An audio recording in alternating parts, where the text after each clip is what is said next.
তীর্থস্থানের মাটির বিশেষ গুরুত্ব রয়েছে বা তীর্থস্থানের মাটি আপনার বাড়ি থেকে বাস্তু সমস্যা দূর করতে পারে। কি করতে হবে?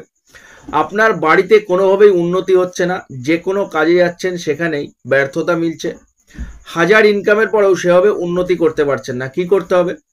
আপনি কোনো তীর্থস্থানে গেছেন, সেই তীর্থস্থান থেকে কিছুটা মাটি বাড়িতে নিয়ে আসুন। অর্থাৎ সেই তীর্থস্থানের আশেপাশে কোনো বাগান থেকে হোক, কিংবা তীর্থস্থানে যদি কোনো ফুল গাছ থাকে, সেই ফুল গাছের তলা থেকে কিছুটা মাটি বাড়িতে নিয়ে আসুন এবং সেই মাটিটা একটা হলুদ কাপড় নেবেন।